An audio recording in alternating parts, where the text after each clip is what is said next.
Let me ask you something. Are you focused? I mean, really focused on your dreams, living out your full potential?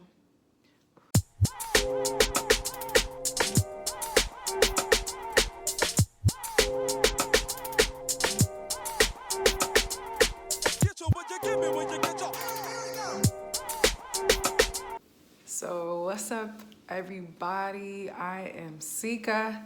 I am the creator of SelfHealer, the online presence as a journal of a self-healer, as well as this YouTube channel. And the focus of both is healing arts and sciences. So we talk about everything that has to do with the body from an anatomical, physiological standpoint, as well as the spiritual aspect of self. And today is the first film session, and what I'm going to be talking about today is something that is very important to me, that has been a part of my life for, I would say, like 6 to 7 years now. And it is a free tool that you too can use in your arsenal, or put in your arsenal so that you can use in your everyday life, and it is meditation. So everybody has different ideas about what meditation is, and even different ways that we can practice meditation, right? We are all individuals, and there are so many different ways that people go about their daily meditation practice. So I'm going to be sharing from my point of view, and I want to share with you today the 3 ways that I think that meditation provides the most benefit. And they are, number 1, focus. Number 2, remembering who you are. And number 3, presence. Number 3 is presence. All right. So let's start with number 1. And this one might be the one that is most important. Well, they're all important, but this one is very important. And I think that it applies to most people across the board. And that is focus. Focus, focus, focus. In this season, in this new world of social media, this one is the trickiest of all. And I have really come to think that if you can master this skill, like focus is like a legit skill now. Like if you can master focus, then you can master like your life. You can master other skills that are so important. You can write a book, you can learn French, you can learn Swahili, you can learn Spanish, you can go and do some new compositions for your band. You can do all sorts of things. If you can just focus, you can paint, you can spend more time on the things that are more creative and that give back to you and that provide source of inspiration for those around you, for yourself, and for those around you, if you can focus. So every day, right, if you spend 1 hour a day on social media, so that's just 1 hour a day on Facebook, by the end of the week, you have spent 7 hours on Facebook. Huh? By the end of the month, you've spent about 49 to 50 hours on Facebook. By the end of the year, you have spent a ridiculous amount of time on Facebook. And for what? I mean, now, every now and then, we got jokes and like people do be acting a fool on Facebook, and it is refreshing because we all need to laugh. But when we think about it, they on Instagram and Facebook are making ad dollars in between the feed, in between seeing the photos that you really want to see and what you actually signed up for, are ad after ad after ad. And Facebook making money. Instagram making money. What we making, y'all? What we making? Crickets. We ain't making nothing, boo. We ain't making nothing. And I feel like it's about an 80-20, 10-90 trade where we are giving our most valuable resource away to social media, and we are getting back very little in return. Very little in return. We see the same feed. We know what people are going to say almost, and it isn't benefiting us. It isn't helping us to grow in any manner, whether it be as a entrepreneur or as a better student or as a better friend. There's no growth. And so that is something that is up for question. And one of the things that it takes away from is that focus. It is a constant distraction. The social media, even sometimes the music that we consume, and even sometimes just being interrupted by messengers, our friends' messages, and being ready and available for every single message that comes through, no matter what time of the day or night. As soon as we hear that bring or that cue, we are looking to see like, yo, like who called me? What do they need? What do they want? We just like ready. We're just extra tuned into our phones. And it's not healthy necessarily. And it's also, when you think about it, when you think about like our D'Angelos and our Miles Davises and our Coltrane's and our Michael Jacksons and our Janet Jacksons and all of these great artists that are of the distant and near past, they didn't have these social media distractions, and they were just able to focus on their craft and become masters of something without the distraction. And their time was spent building in the company of other greats. Iron sharpens iron. So they were just around each other, just building and getting higher and higher and higher, without the distraction of the social media and these social media devices. So if you're a person and you've been thinking about your next move, maybe how you want to get off a grid, a book you want to do, a class you want to teach, some way to provide some extra financial income for yourself or your family, and you have these ideas, well, instead of, thinking about your plan, putting your end goal first, taking steps towards that plan, if you haven't learned how to focus, are going left and right and round in a circle and up and back and forth and all these directions that are making it so much longer and so much more challenging for you to reach your ultimate end goal. And that has a lot to do with, we have lost the skill of focus. We are easily tantalized by a flashy news heading, by our social media feed, and by all of these things that don't allow us to grow and to focus. And meditation can help with this. So I like to think about it like, there's a day that is partly cloudy, right? And you laying out with your girlfriend and y'all just laying on your backs and you looking up at the sky and you just seeing clouds just pass through. They just passing through. And then another one comes and they're passing through. And these clouds are the same things as thoughts. All of these thoughts is just passing through. All these things that we gotta do. The rainforest, they're burning the rainforest. What are we gonna do about that? I gotta work on this paper. I'm procrastinating.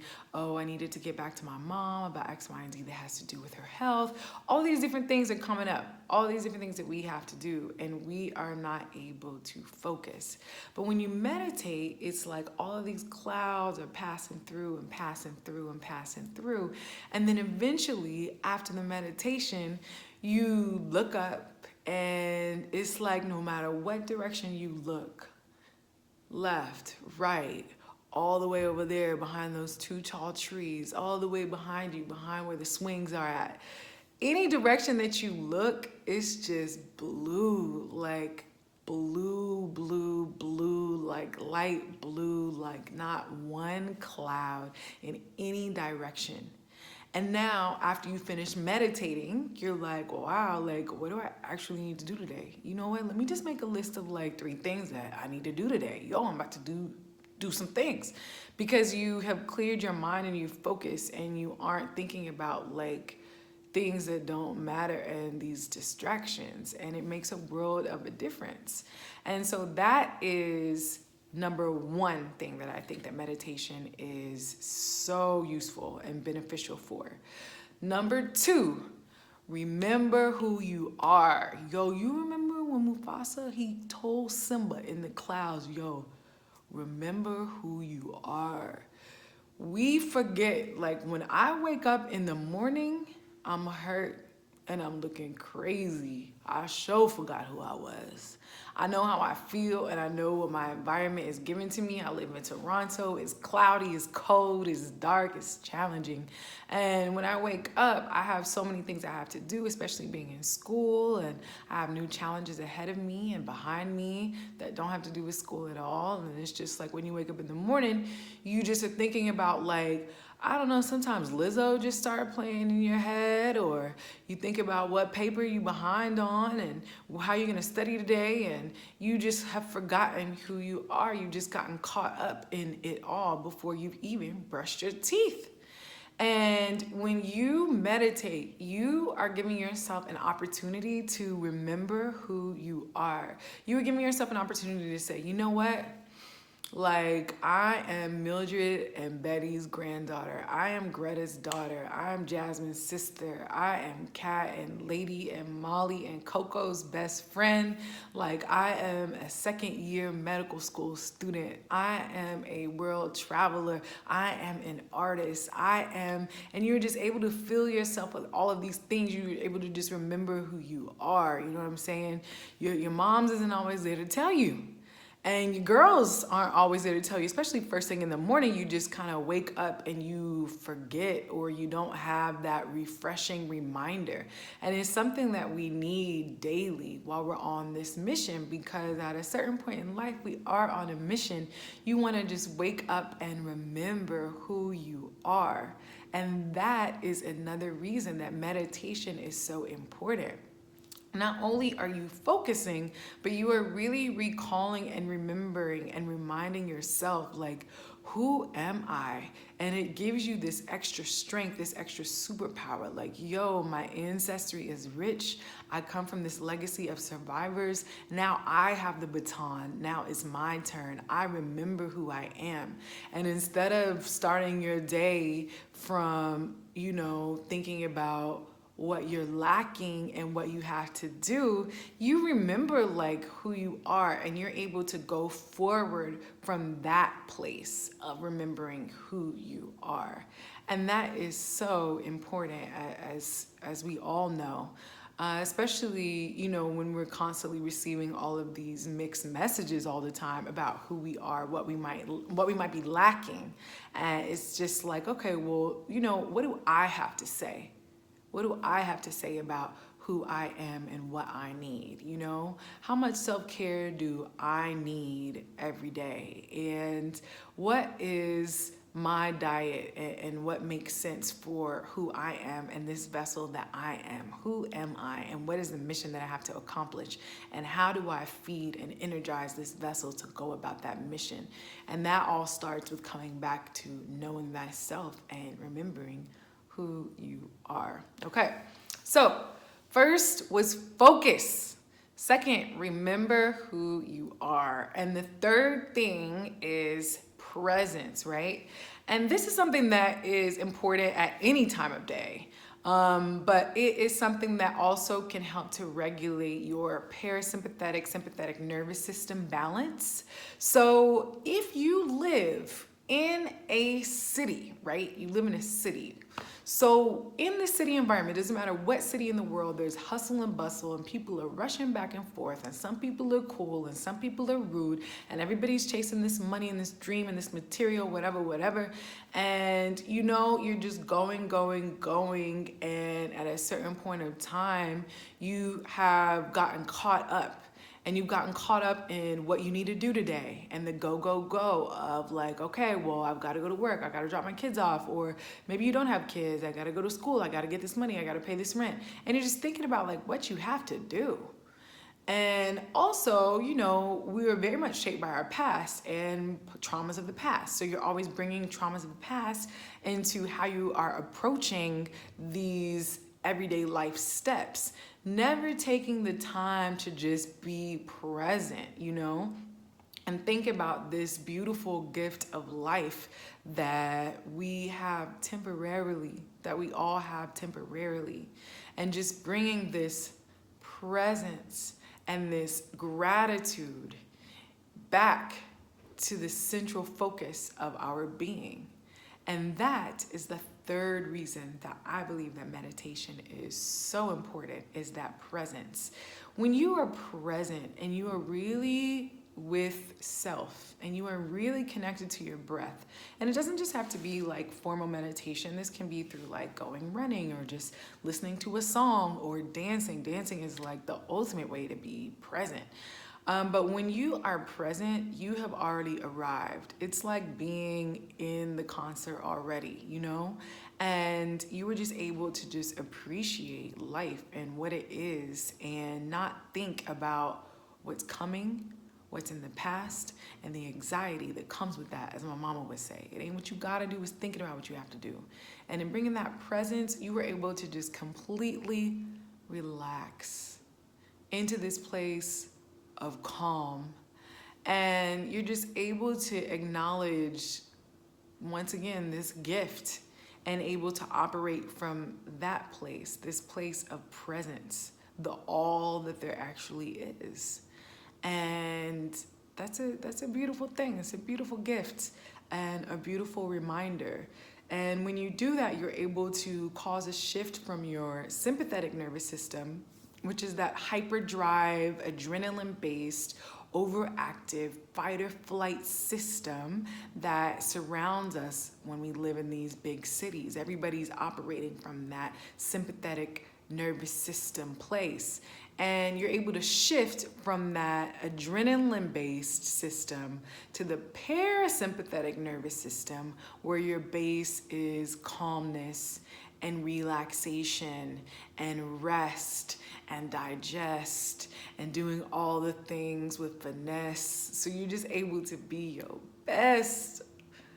It's very nice. It's very nice. And that is the last gift that meditation can give and can bring to you. At the end of the day, you just let it all go. You have that presence. You have that presence. So those are the 3 ways that I feel meditation can benefit you immediately. You know, your focus, you're remembering who you are, and that presence, Those are all ways that meditation, by incorporating it into your everyday life, even for 10 or 15 minutes a day, by incorporating mantras and incorporating music and even just some quiet time, if quiet time is your preferred way to meditate, that you are really able to tap into your greatest self, and you're able to work your plan and activate your power and get to where you're going more directly, not waste your most valuable resource, which is time.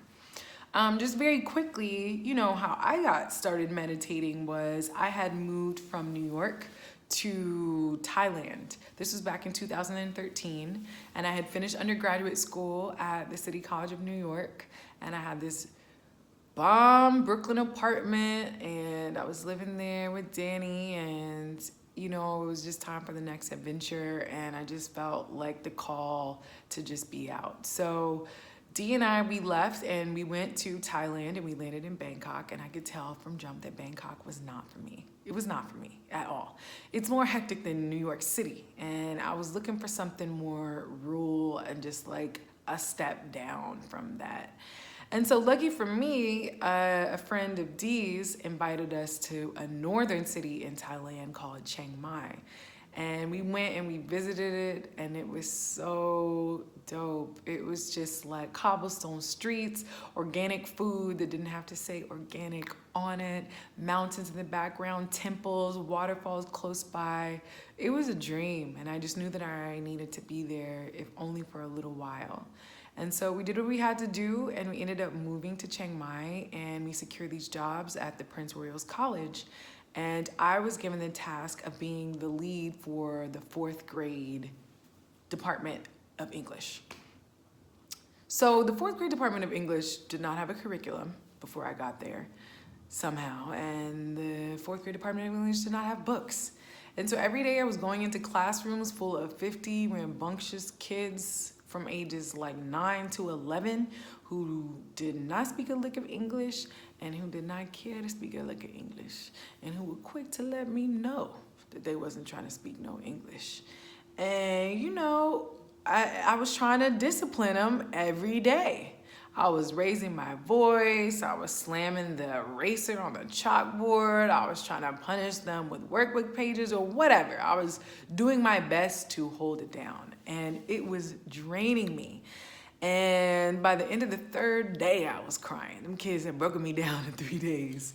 But I knew, like, I have to do something. Like, we gave up our apartment and our money's winding down, and like, this is where I want to be. And I was exasperated, and I felt like I didn't and couldn't do anything. And then I got a hold of a book about meditation, and I thought, I'll give this a try, and I did. And I would go out to our balcony every day where there was this beautiful view of Doi Sutep, which is this temple that sits at the top of these mountains. And I would just lay on my back and I would just meditate. And that shift would happen, and that panic system of my sympathetic nervous system to my parasympathetic nervous system, I would just be able to calm myself, and I would be able to bring that gratitude, and I would be able to remember who I was.